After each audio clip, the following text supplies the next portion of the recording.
This flowchart shows reactions involving 6 different organic compounds from A to F. The question is, draw the structures of the compounds A to F and justify your diagrams with reference to the information provided.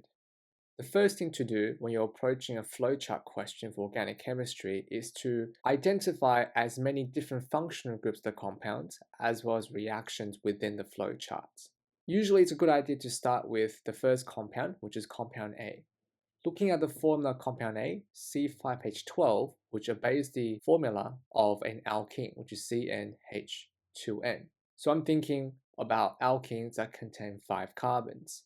The first thing that should come to your mind is some sort of pentene. Could be 1 pentene, 2 pentene, etc. Then you can look at the reaction that follows the compound. This reaction here is with dilute sulfuric acid, and we should know that this reaction between an alkene with dilute sulfuric acid is known as hydration, which produces a type of alcohol. And you can see that B and C here both contain an oxygen and additional hydrogen atoms compared to the original molecule, which further suggests that B and C are in fact alcohols. Moving on from B and C, we can see that compound B is oxidized to form compound D using acidified potassium permanganate as the reagent, while compound C is oxidized, but unfortunately there's no reaction. This tells us that compound C is a tertiary alcohol because tertiary alcohols cannot be oxidized. This is a pretty important feature of the diagram because it has implications on what compound A could be. Compound C must be a tertiary alcohol, which means compound A must be an alkene where the double bond is next to a methyl group. If compound A, 1-pentene, where the double bond is in the first position, when it undergoes hydration with dilute sulfuric acid, it can form 2 different alcohols. The first alcohol is where the alcohol is on the first carbon atom, therefore this is pentane 1-ol. The second alcohol is where the alcohol is added to the second carbon atom, so pentane 2-ol. In these 2 examples, we have a primary alcohol and a secondary alcohol. So we are not forming a tertiary alcohol like the diagram is suggesting here. In order to form a tertiary alcohol, there must be another methyl or ethyl group next to the double bond. Instead of pentene, we need to start thinking about our options of butene. So this could be 2-methyl, 1-butene, where there's a methyl group next to the carbon atom that's adjacent to the double bond.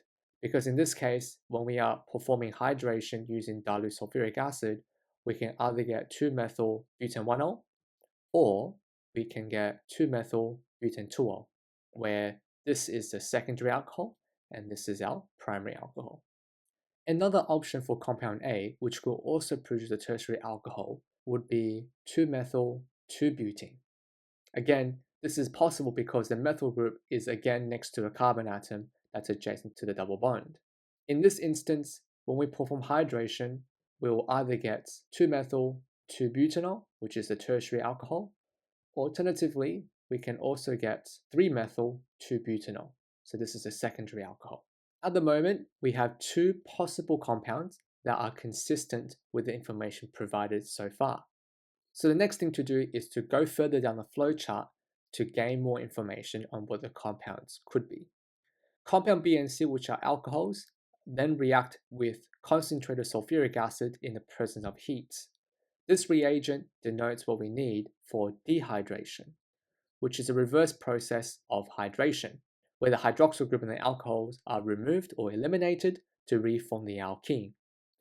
And you can see here, compound B forms 2 different alkenes, and C here forms 2 different alkenes as well, where compound A is the original alkene that we used at the beginning. In each of the options, if compound A was our first option, then compound B will be the primary alcohol, and compound C will be the tertiary alcohol because this cannot be oxidized. If option 2 was our compound A, then this is compound C, and this is compound B. In the first option, compound B undergoes dehydration to form E and A. However, if you look at the structure of compound B, when the alcohol is removed, the double bond can only return to the adjacent bond position between the first and second carbon. This will result in the formation of the original alkene, which is compound A. However, the flowchart suggests dehydration of B also produces another alkene, compound E. If we move our attention over to the second possibility of compound B, when this alcohol undergoes dehydration, the bond between the alcohol and the carbon can either return to this bond position or this bond position, because these are both adjacent to this carbon atom. This will form two different alkenes.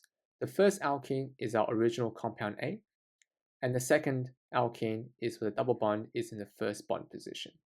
In this instance, this will be compound A, and this will be our compound E. By drawing the structures of both possibilities and following along further down the flowchart, we have determined that the first possibility is not consistent with the flowchart, as compound B, being a primary alcohol, only forms one alkene upon dehydration. In contrast, compound B in the second possibility, which is a secondary alcohol, allows us to form two different alkenes, and this is consistent with the flowcharts. So we have deduced that compound B is 3-methyl-butane-2-ol, and compound E is 3-methyl-butane-1-ene. Compound A, of course, is the original alkene, 2-methyl-butane-2-ene. Compound C, of course, was the tertiary alcohol. This is 2-methyl-butane-2-ol. Compound F is formed when this bond between the alcohol and the carbon returns to the first bond position. And this forms the following alkene structure, 2-methyl-butane-1-ene. The only structure left over is the oxidation of the following secondary alcohol.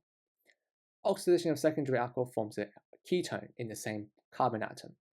So the following structure will look something like this. This is called 3-methyl-butane-2-ol. And compound A, just right in the same spot, is the following compound. In summary, to approach these more difficult flowchart questions, you need to have a good understanding of individual reactions, know and remember what each reagent does to a certain organic compound, and also be able to identify the possible functional group of an organic compound based on their molecular formula and also associated reactions. We started the question by looking at compound A, where the formula of C5H10 suggested that it is likely to be an alkene. We've reinforced the possibility by looking at the reagent that is dilute sulfuric acid, which is often used for hydration of alkenes. So this confirmed that compound A is most likely an alkene with 5 carbons. Another critical component of the flowchart that gave us the initial guidance was the fact that the alcohol compound C is a tertiary alcohol due to the absence of a reaction with a strong oxidizing agent. This feature was critical in helping us determine the possible structure of the alkene. It would have been way more difficult if we hadn't known the significance of this part of the flowchart.